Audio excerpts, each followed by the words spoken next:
मुझे धोखा न दे सकोगी, धोखे काशी में चलते, क्योंकि वहां बाकी भी तोते।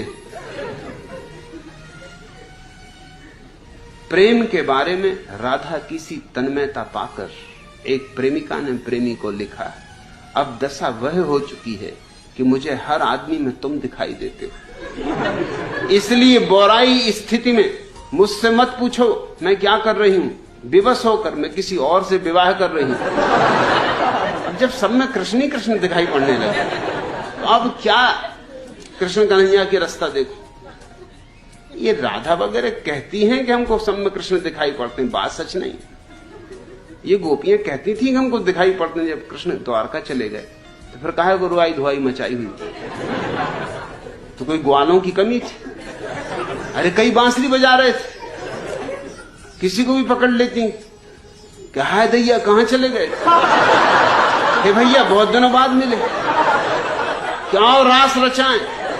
ये सब बातचीत कि सब में कृष्ण ही कन्हैया दिखाई पड़ रहे हैं।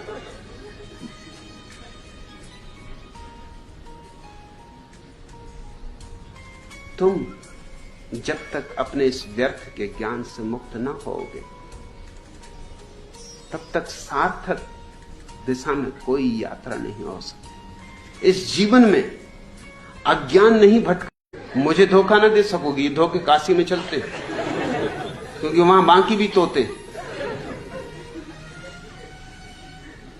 प्रेम के बारे में राधा की सी तन्मयता पाकर एक प्रेमिका ने प्रेमी को लिखा, अब दशा वह हो चुकी है कि मुझे हर आदमी में तुम दिखाई देते हो, इसलिए बोराई स्थिति में मुझसे मत पूछो मैं क्या कर रही हूं, विवश होकर मैं किसी और से विवाह कर रही हूं। जब सब में कृष्ण ही कृष्ण दिखाई पड़ने लगे, तो अब क्या कृष्ण कन्हैया के रास्ता देखो। ये राधा वगैरह कहती हैं कि हमको सब में कृष्ण दिखाई पड़ते हैं, बात सच नहीं।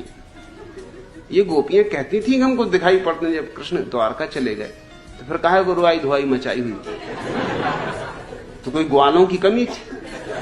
अरे कई बांसुरी बजा रहे थे, किसी को भी पकड़ लेती, क्या है दैया कहां चले गए, हे भैया बहुत दिनों बाद मिले, क्या और रास रचाएं। ये सब बातचीत कि सब में कृष्ण ही कन्हैया दिखाई पड़ रहे हैं।